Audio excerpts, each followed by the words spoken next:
Action पर CM योगी का x पर आया पोस्ट। उन्होंने कहा परियोजना से प्रभावित निश्चिंत रहें, जनता के हितों का ध्यान रखा जाएगा। खराब परफॉर्मेंस वाले पदाधिकारी हटेंगे, केंद्रीय टीम के बाद यूपी में होगा बदलाव।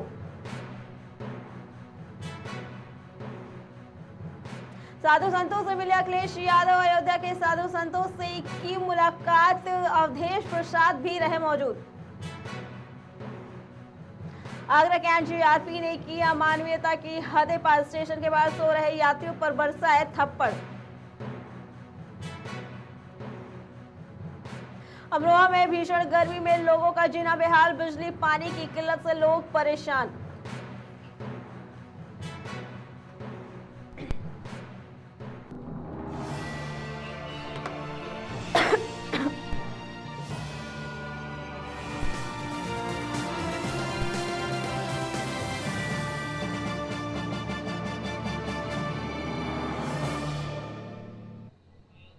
नमस्कार, मैं हूं अर्चना, आप देख रहे हैं प्राइम टीवी। वक्त हो गया है प्राइम उत्तर प्रदेश का। बढ़ते हैं पहली खबर की तरफ, जो लखनऊ से है। उत्तर प्रदेश के 17 जिले इस समय बाढ़ की चपेट में हैं। कुछ जिलों में बाढ़ की स्थिति गंभीर है तो कुछ जिलों में बाढ़ का पानी उतराने लगा है। राप्ती, शारदा, गंडक, घाघरा, सरयू, रामगंगा और गंगा नदियां भी अपने उफान पर हैं। राज्य के राहत आयुक्त की जीएस नवीन कुमार ने बताया कि बीते 24 घंटों में बाढ़ के पानी में डूबने और सर्पदंश के 8 लोगों की मौत हो गई है।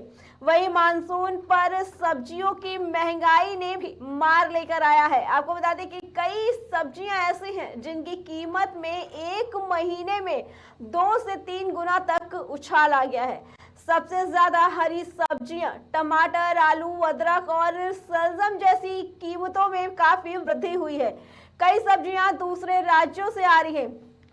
वहां भारी बारिश के चलते सब्जियां खराब होने के कारण ही कीमतों में ये उछाल लाया गया है। फिलहाल महंगी सब्जियों से निजात मिलती नहीं दिख रही है। थोक और फुटकर में सब्जियों की कीमतों में 2 से 3 गुना तक का अंतर आ गया है। आप टीवी स्क्रीन पर देख सकते हैं कि कैसे उत्तर प्रदेश के कई जिले बाढ़ से ग्रसित हैं। इसके साथ एक तरफ बाढ़ की परेशानी, पानी की परेशानी, बारिश की परेशानी और अब सब्जियां भी महंगी हो गई है। तो ऐसे में लोगों का जीना मुहाल हो गया है। लोग करे तो क्या करे, सब्जियों के दाम आसमान छूते नजर आ रहे हैं। जहां पे भारी बारिश और बाढ़ की वजह से सब्जियां सड़ रही हैं, इसीलिए इन सब्जियों के कीमतें ज्यादा बढ़ा दी गई हैं, जिसका असर आम आदमी की जेब पर भी पड़ रहा है। एक तरफ तो भारी गर्मी और बाढ़ के कारण वो इतना परेशानी झेल रहे थे, ऊपर से अब महंगाई ने भी उनको और रुलाने की कोशिश कर दी है। आप देख सकते हैं कि कैसे यूपी के जिले, अलग अलग जिले बाढ़ से ग्रसित है और लोगों का जीना इस वक्त मुहाल हो गया है।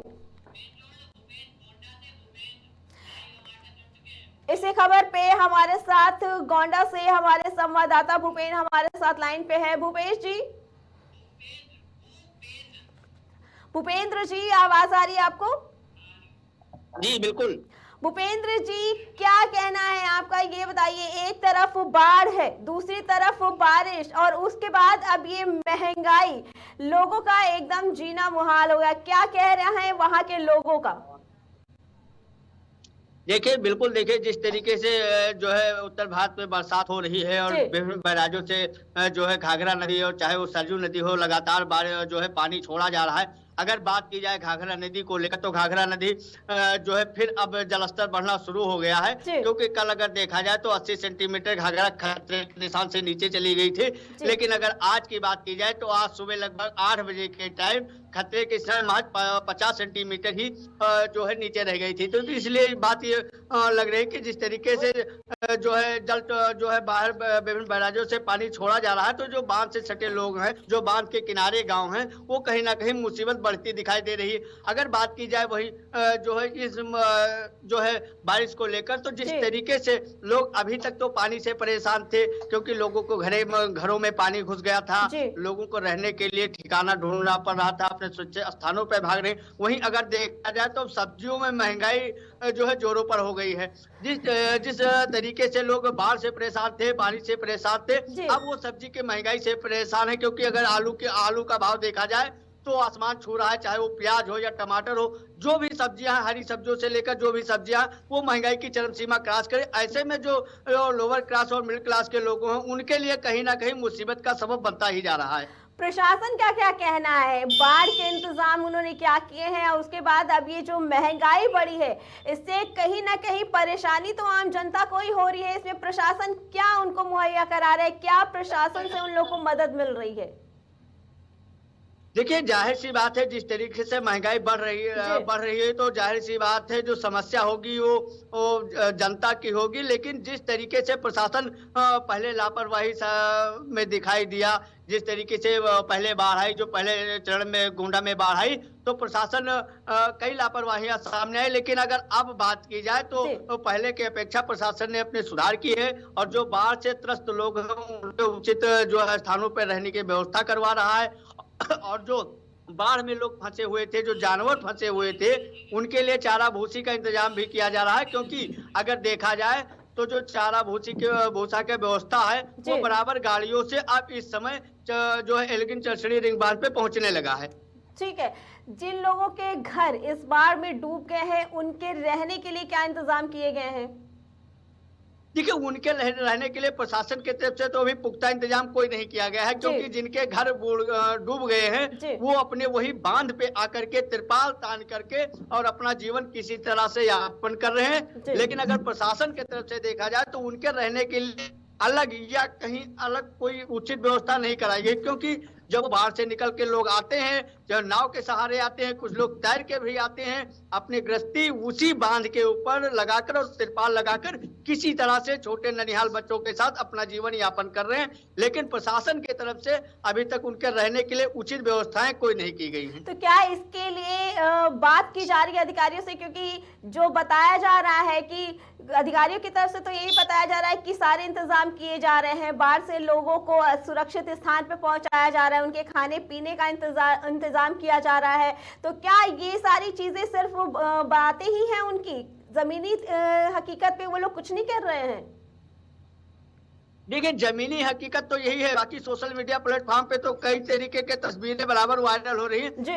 जमीनी हकीकत देखी जाए तो जमीनी हकीकत है कि चारे पानी की और लंच पैकेटों की तो व्यवस्था कराई जा रही है, क्योंकि लेकिन जो लोग बाढ़ से त्रस्त हैं, जिनके घरों में पानी घुस गया है, उनके रहने के लिए अभी तक प्रशासन के द्वारा कोई व्यवस्थाएं नहीं की गई है, क्योंकि वो उसी बांध के ऊपर अपना तिरपाल तान के किसी तरीके से जीवन यापन कर रहे हैं। लेकिन अगर उनकी बात की जाए कि कहीं अलग या कहीं सुरक्षित स्थान लेकर गया हो, तो अभी तक प्रशासन के द्वारा लेकर नहीं गया है। हाँ, ऐसे भी कुछ लोग निकल कर आए हैं, जो लोग वहां बाढ़ से त्रस्त हैं, जिनके घर में पानी घुस गया, वो आप के पानी से निकल के अपने कोई रिश्तेदारी चले गए हैं, और जो रिश्तेदार और नातेदारी जिनकी दूर थी, जो नहीं पाए हैं, वो उसी बांध पर रहकर तिरपाल तानकर अपना जीवन यापन कर रहे हैं। लेकिन प्रशासन के द्वारा उनको रहने के लिए कोई उचित स्थान या सुरक्षित स्थान मुहैया नहीं कराया गया। एक तरफ बाढ़ और बारिश, ऐसे में बीमारियों का भी काफी खतरा रहता है। तो क्या चिकित्सा के कोई इंतजाम किए गए हैं इन लोग के लिए? दवाइयों का, इस तरीके का कोई इंतजाम है? जी देखिए, जाहिर सी बात है, बाढ़ का पानी आया तो बाढ़ का पानी अगर निकलेगा तो बीमारियां फैलेंगी, ये तो जाहिर सी बात है। उसमें चाहे वो पशु की बीमारी हो या इंसान की बीमारियां तो फैलेंगी ही फैलेंगी।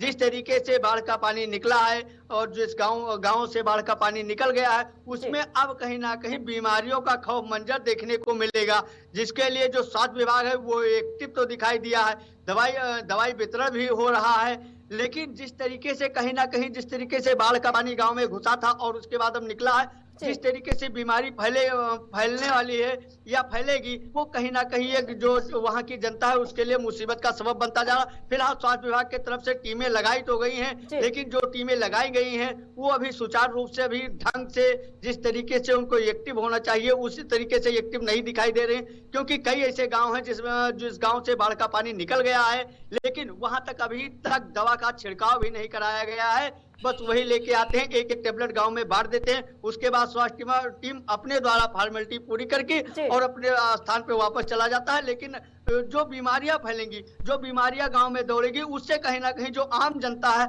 नुकसान उन्हीं को जो है झेलना पड़ेगा। स्वास्थ्य टीम को क्या है, स्वास्थ्य टीम तो आके दवाई वितरण करके उसके बाद चली जाएगी, लेकिन जो गांव के लोग हैं उनको कहीं ना कहीं इसके मुसीबत का सामना करना पड़ेगा। ठीक है भूपेंद्र जी, आप खबर पे नजर बनाए रखिए, हम फिर जुड़ेंगे आपके साथ।